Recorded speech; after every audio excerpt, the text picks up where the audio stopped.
This video is brought to you by Gladiator Concealment and S4 Tactical Gear. Links are in the description box below.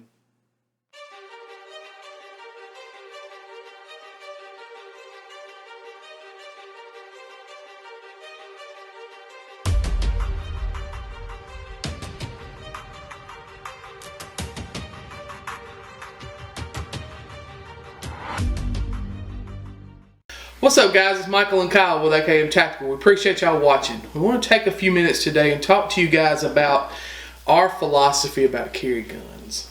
Yeah, we're gun guys. You know that we enjoy shooting. We enjoy different guns. But I think, if you've been watching the channel, there's only a select few guns that we carry and that we even advocate for carrying. Yeah. And it's not, we don't want y'all to think that we're fanboys of a certain brand, like Glock. We love our Glocks. We always carry them. There's a couple other guns that we'll carry, but for the most part, it's Glocks. But there's a rhyme and a reason for it. We didn't just arrive at this conclusion because, we thought Glocks were cool or whatever.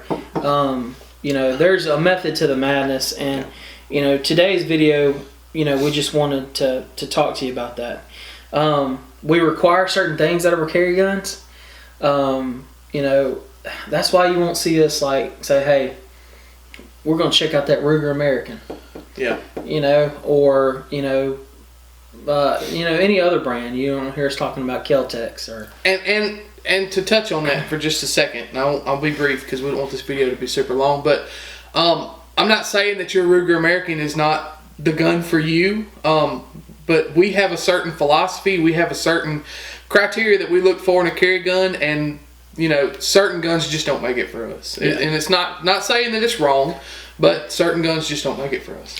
And point number one is gonna go ahead and rule out several guns for us, from the get-go and right out the box. And the first point is reliability. Yeah. So for us, the gun has to be stupid reliable. Right out of the box. If we pick up, say we got an M&P 2.0 and we were having some trouble cycling some ammunition that we know is good. Yep. We're gonna worry about that gun from that point on. Right. Typically, whenever we have a gun that we pick up, and we know we're gonna carry, like say if we bought a new Glock 19, right?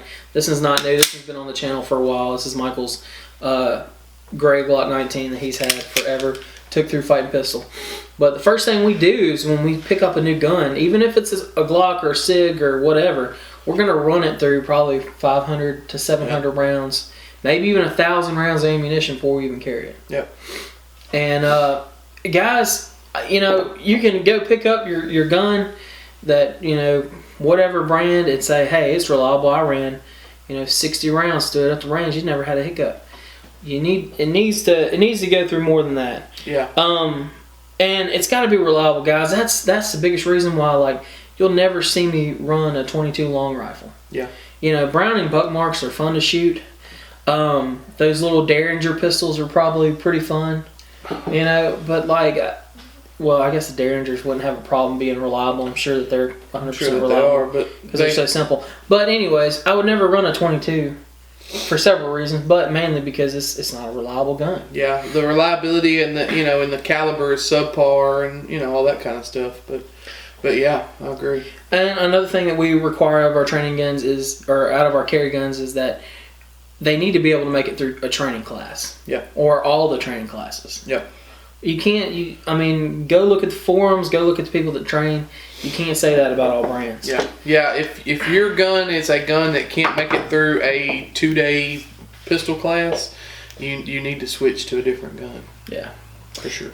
And we can beat that horse till it's dead, but we want our guns to be reliable, and that's one reason why Glock, SIG, a couple of the major brands are what we carry. The exception there would probably be Michael's Canic, but that thing has proven to be stupid reliable. Yeah. Canics, there's a couple people out there that have had some issues with Canic. I'm not one of them. It was one of those guns that I thought I would just try and see what happened. That thing, like he said, it has runs been like a top.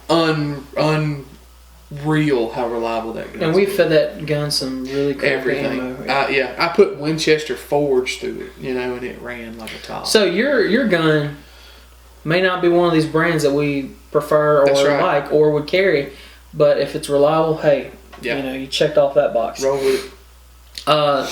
Point number 2, and we're not trying to start a caliber debate, but 9mm only. Yep, for us, 9mm only. There's guys out there that can tell you that they can shoot 40 just as reliable as 9. Cool. There's guys out there that can say 45 is king. They can shoot 45 just as good as 9. Cool. For us, it's about shot placement, not caliber size, necessarily. Now, when you start talking about subpar calibers, 22, 380, stuff like that, it's a little different, but at least a 9mm. But for us, 9mm is accurate.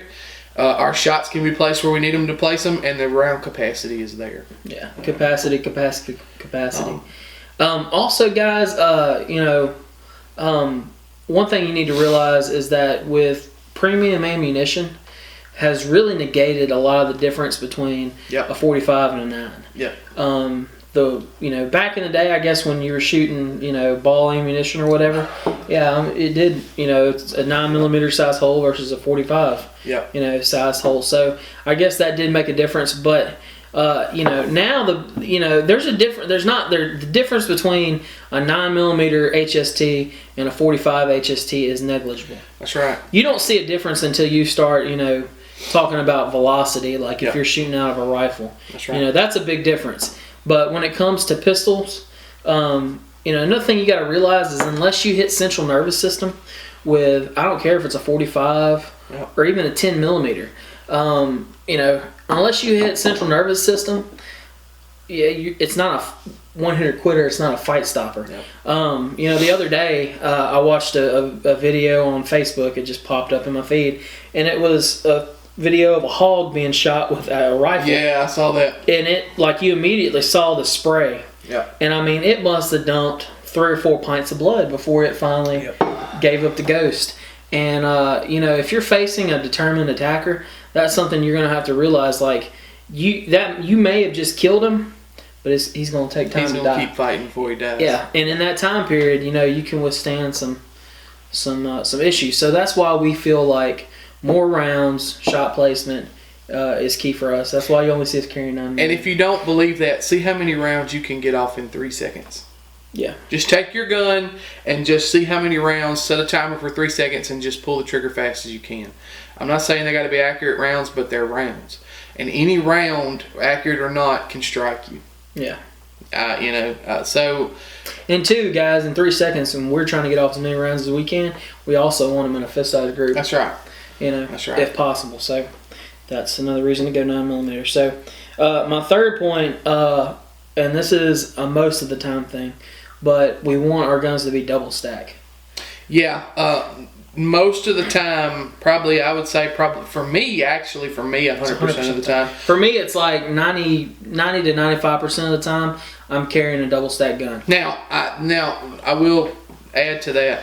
The reason it's a double stack for me 100% of the time is because that's what I own. If I ever can talk myself into buying a Glock 43 or something like that, a shield or something, then there may be a percentage there where it's for me. But right now, I can get away with it with double guns, so I'm going to keep doing it with double guns. But yeah, and it's all about capacity, guys. 10 plus 1 out of the Glock 26, and it conceals just as easily as a Glock 40, 43. The only time for us, the only time I will go single stack is if I'm wearing church pants and I can't wear a tactical belt. Yeah. Then if I can't wear a belt that will really hold up a 26, because you add 11 rounds of 9mm in this gun and it's all of a sudden it's pretty heavy. Yeah.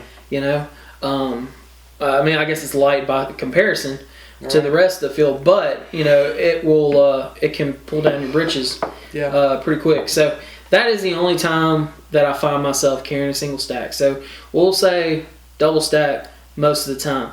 Our main carry guns, though, that we carry the majority of the time are going to be double stack. Yeah. And honestly, Core Central's changed that for me. Yeah. You know, that belt is very much capable of carrying a double stack gun, and it's a dress belt. Yeah. You know, so I mean, there you can do it. It's just, is it easier to carry a single stack gun when you're wearing like because it's a thin belt. When you're wearing a thin belt, you know, and slacks and that kind of, yeah, absolutely. Places that there's a non-permissive environment, hey, yeah, you can't fool around. If you're the kind that's going to carry in a non-permissive environment, you can't fool around. So something like a little small single stack gun, yeah. On days when I pocket carry the Glock 26, could I do that a lot easier with a Glock 43? Yeah, probably so. But, you know, double stack just works for me all the time. Yeah. So that's, you know, that's case in point there. Yeah. Number 4 is aftermarket support. Yeah. There are all kinds of pistols that hit the market that we find interesting. Like I myself, the FN S9C. Yeah. Looks like a cool gun. Yep. It's made by FN. FN has a lot of military contracts. Yep. I don't know a whole lot about their pistols, but I do know that their rifles are fantastic. Yep. Probably a decent gun. Probably reliable. I got my hands on one here a few weeks ago. One of my buddies bought one. Feels great in the hand. I'm sure it's a shooter. The SIG SP 2022. That is a polymer hammer-fired gun with a decocker on the cheap. That's been around for a long time. Actually, it's been around as long as I've owned a handgun. But the SP 2022, when I went and bought my first gun, I went to Academy to buy it, and they had, you know, the Glock I was looking at, and they had a 2022, and I picked it up just to look at it. Yeah. And dude, I almost bought it straight up because of the ergos. I didn't really, you know, I knew I wanted a striker fired gun because of the simplicity of it, but gosh dog, that SIG felt so good in the hand, and the single action was fantastic. So, you know, but here's the thing. When you go pick up a Glock 19 or a Glock 26, you can find holsters for them anywhere, anytime. Readily available. Most people have quick ship options on them. Yep. Bravo Concealment, our buddy Manny at Gladiator Concealment, you can always find a Glock 19 for. Yep. A holster for a Glock 19. An FN, not so much. They're hard to find, so you're going to have to compromise on your gear. Yeah. Even if you're the kind of guy that's not, if you're the kind of guy that's like, a gun with a good set of sights is all I need. I don't need stippling. I don't need the light. I don't need all that other stuff. You still have to look at the fact that you have to find, one, sights for the gun. If the factory sights are not up to snuff. And only since here recently are guns coming out that have sights on them that you can actually fight with. And eventually you're still going to have to replace those sights. And eventually you'll have to replace them. But, so you're going to have to try to find sights, and then you got to try to find a holster. If you're that kind of guy that's just, I need good sights and a holster, you're still hard pressed to find that out of something like an FN or something like that. And you're also talking about magazines. Yeah. Magazines, which can be expensive, they can be hard to find, you know, that kind of thing. So there's a lot of things there too. Yeah. Something about, because Glocks are so popular, you know, they're easy to find magazines for. There's tons of aftermarket sites for them. Every Kydex vendor in the country makes a holster for a Glock, probably before they do anything else. Yeah. It's just easier. It's just easier. And, you know, when you're a brand new gun owner, you really don't even think about that. Honestly, because I know I didn't. I just went with Glock because, honestly, like I studied it, and I was like, well, gosh, dog, the FBI does a lot of studying on firearms, and this is what they use, so that's what I'll get. Yeah. It wasn't because I thought it was sexy or I didn't think it, you know, looked cool or whatever. It was just because the research that I did at that time said that's the way I needed to go. But as a new gun owner, like I said, the SP 2022 like appealed to me. Right. It just looked like a cool gun, you know. It felt good in the hand. But I wouldn't have had the aftermarket support to, you know, to get a conversion barrel like I did for my Glock 23, all the magazines, etc. But anyways, it just, what we're saying is it makes it easier in the long run. Yep. Absolutely. And my last point is, and I'm gonna say it and I'll explain it, is congruency of your carry system. So like, okay, guys, if I have, let's say if I'm like Michael, right? Michael's home defense pistol is a Glock 17. His carry guns are a Glock 19 and a Glock 26. He can use the same magazine in his 17, his 19, and his 26. Yep. You can always use a larger magazine in whatever gun that you have. So he can buy a Glock 26, and he'll never have to buy another Glock 26 mag. He can just go with the 3 that come in the box. That's all I have is the 3 that came with it. I don't have any other 10 rounders. Because you got plenty of Glock 19 mags, and you got some Glock 17 mags as well. That's right. So it's also true for holsters. So for a holster, I can buy a Glock 17 holster one time, and run all 3. and I can run all 3 in it. Yeah. That's one reason why Mike probably hadn't picked up a Glock 43. Yeah, because it changes everything. Then it's all new magazines, new holsters, new everything. When I honestly can take one holster and all my mags and just roll. Your mag pouches too. Mag pouches too. Yeah, that's right. If I went with a Glock 43 and I wanted to carry a belt side, on my belt, a mag, I would have to go with either something like a Wilder Tactical or Tough Products or a HSGI Taco or something like that, or buy a Kydex made specifically for Glock 43. Exactly. Mags. So, this is another one of those things kind of goes along with, I guess it's not really aftermarket support, but we're just saying that it's easier, say if you went and bought an M&P, full-size M&P, yep. and then your carry piece was an M&P, compact. Yeah. It makes it easier because you can use the same mags.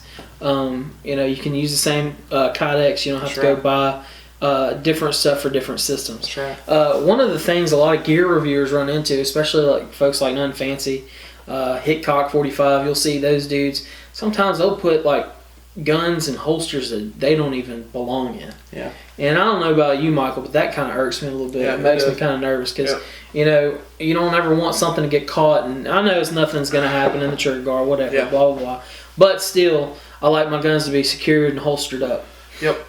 Anyways, guys, we wanted to share this with you because this is something that we had to work through. Yeah. I mean, what was your first gun? A Ruger what? A Ruger P95. Did you ever carry that mug? No. Awful. No. And my second gun I never carried. It was a Glock 17 RTF2 frame on a standard I wish you still slide. had it. I wish I still had it too. That was kind of a unicorn back then. You didn't see a lot of them. Yeah. I had a RTF2 Glock 20. I still have a RTF2 Glock 23 with a fish gill. Mine didn't have fish gills. Mine had the same standard slide serrations. Which was basically almost a It was a Vickers. Vickers. Basically, it was a Vickers. Yeah, I wish I still had it, but anyways, guys, our point is we had to work to find this out. We had to spend a lot of money to figure this out, so we want to share it with you, so you don't go through some of the growing pains that we did. But this is just our philosophy.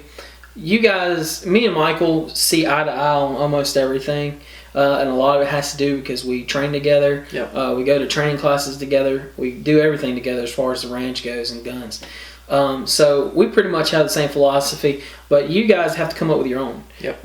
Whatever your philosophy is. We had a guy, and the whole reason I thought about this this video was this dude commented and told us about his Glock 23 and how he carries it, where he carries it, in a big long post. And I was thinking, that's the system that works for him. Yep.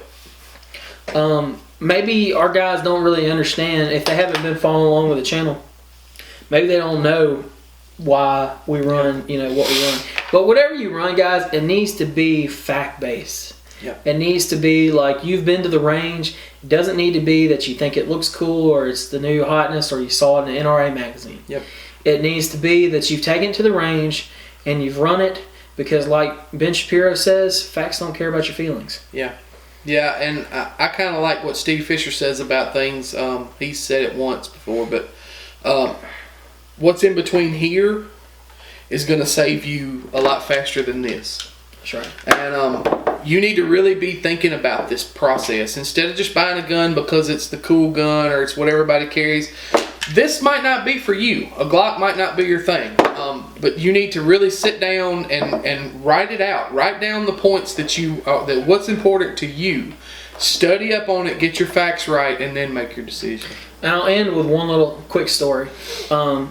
on this carry group that I follow on Facebook or whatever, this guy got on there and he asked, "Hey, what's a good first pistol?" And I got on there and I told him, "Hey, Glock 26 is fantastic for someone that's new to carry, or Glock 19. Either way you go, you can't lose." Well, some dude got on there and was like, "How could you blah blah blah, a revolver this, a revolver that?" And I asked the guy one simple question. I said, "Okay, you take your revolver, I'll take my Glock 19. We'll go to the range. We'll line up side by side, and the first 1 to 30 rounds wins." And the guy was like, "Well, that's not fair." How is it not fair? Exactly. I said that's what I told him. I was like, you can be as good as you want with that revolver, but there's no way that you're going to beat me to the punch when it comes to capacity and shots on target. It's just not going to happen. That's why I recommended that gun. Because at the end of the day, the guy was being nostalgic. He likes his revolvers. There's nothing wrong with that. There's nothing wrong with carrying a revolver. Just know the limitations of it. But just realize that your emotional attachment to that gun doesn't matter at the end of the day. That's right. So, anyways, you got anything else? I don't have anything else, man. Guys, we appreciate you watching. You know what to do. Like, share, subscribe. If you have any questions or comments, or you want to get involved in this discussion, let's do it in the comment section below, or you can jump over to the Facebook page. We always get into a more in-depth conversation there.